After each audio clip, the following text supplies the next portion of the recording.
And today, if you notice, there is two cameras on my table, the EOS R at the bottom here and the GFX100 at the top here. And you can see at the screen itself, I'm in this monitor figure and the main video is somewhere at the corner. It's because today we'll be talking about their latest release, which is their webcam software. Canon released it about a month plus ago. Fujifilm released it just today. And let's take a look at them. I'm Richard and welcome to ZP Productions. And everybody's working from home today due to the current state of things. And so the camera makers, at least Canon and Fujifilm, has launched software to allow you to use their DSLRs and mirrorless as web cameras. Now that is totally crazy because you're using a huge sensor that normally you find in a webcam is probably 1/15 of the size, or maybe 1/20 of a size sensors, and now you're using a full frame for a webcam itself. Definitely is a great thing to wow your colleagues.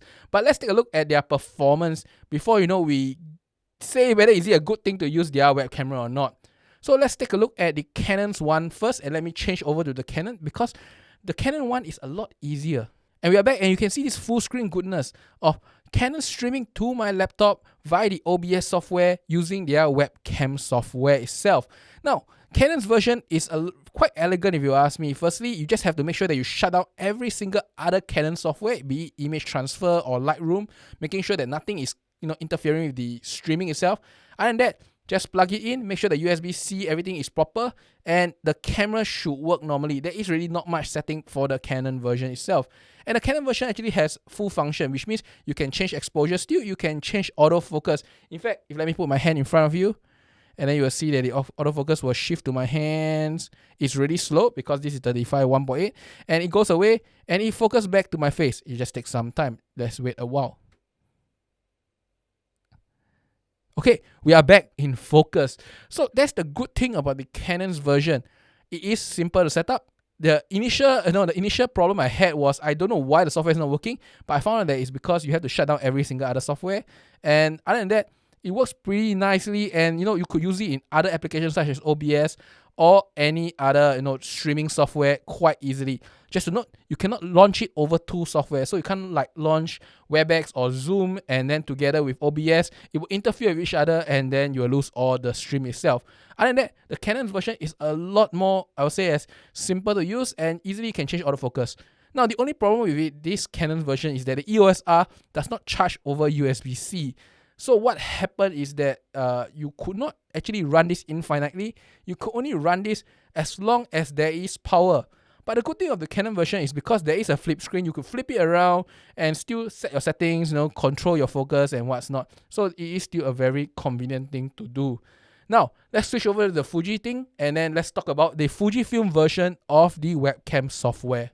Okay, now we are back, and you notice that this screen I'm using for the GFX version is a lot smaller. That's because it is part of a preview inside Webex, which is a streaming software by Cisco itself.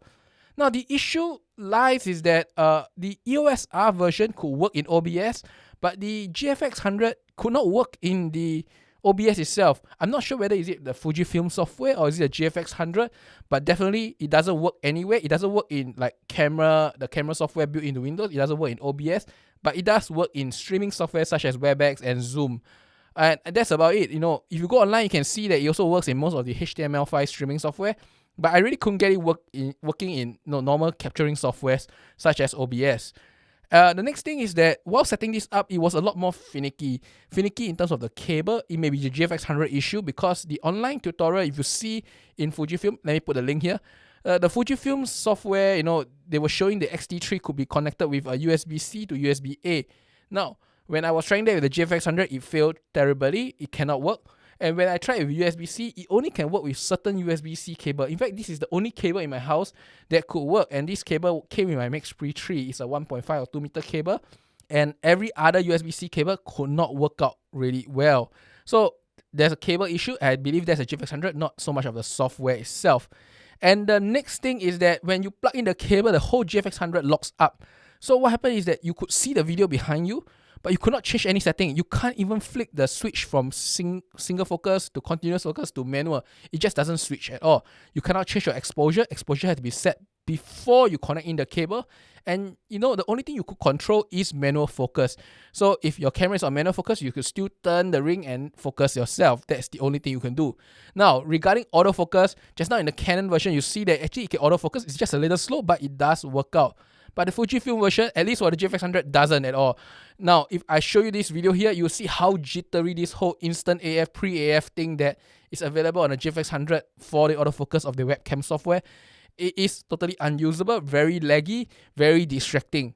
So the GFX100, definitely you have to use it in manual focus, which is a shame because you look at this quality here. It is fantastic quality, you know, the bokeh is super creamy behind me. I mean, it's totally here to wow your colleague by using the most expensive webcam you could get in the market, right? So that is all the bad things about the Fujifilm version, at least on the GFX100. I believe it will be a lot better on the X-T3, X-T4, but on the GFX100, there is quite a lot of deficiency from cables to AF, and also cannot be used easily on other softwares. Now, the good thing is that the GFX100 can be powered by USB-C, and you can see in this video here, there is actually a power logo activator on the GFX100 itself. However, I noticed that the GFX100 is not fully powered. It's still draining battery, so I'm not sure how much drain is it causing. I'm guessing that the battery itself will run out slower than normal, and it will last probably a lot longer than the EOS R, which cannot be powered by USB-C in any way. So the X-T3, X-T4, which could be charged by USB-C, and they use a much smaller battery and much lesser power, I believe those things will last a lot longer, or maybe infinitely. So if you are going to play a game that's going to last 3 hours and you want to have fantastic bokeh behind you, use the use the X-T3, X-T4, and you get that bokeh using a 1.4, 1.2 lens, while lasting a lot longer than the GFX100 or the EOS R. Now, the GFX100 is definitely not a webcam, but you know, if you want to wow your colleagues for that 10 minutes and you own a GFX100 just like me, you probably can do it. But if not, the EOS R will still be a fantastic choice. You know, you could still have that bokeh if you use a 1.4 lens, and it still looks pretty cool. So that's about it for today's video on webcam software. Yes, there's one last thing to comment about the Fujifilm software. So the Canon one, as I said, is quite simple. You know, you just have to install the software, plug in your camera, and then based on the setting, it will use everything, and then you still can change autofocus and stuff. The Fujifilm version, you have to set a few settings beforehand, and you can see this website here that I'm scrolling around. You have to set those settings before you can use the camera properly. I'm not sure if you don't set it, will it cause any problem, but based on what I think, it probably won't cause any problem and you'll still be able to stream. Just that, you know, you have some finicky thing. Most importantly, you must set your exposure properly on the GFX camera before connecting, because there is no setting once connected itself. And that's about it for today's short video on the latest webcam software for Fujifilm and Canon. Now, it's good that major makers such as both of them are stepping up to provide additional functions to your camera to make them useful in this current period. I mean, this current period, who will be using their cameras? I can't even go out to shoot. I have not been shooting for the last, I guess, 2 months. And the most used camera I have today is my camera that's shooting me for video today. Every other camera is just lying in their dry box, very, very sadly.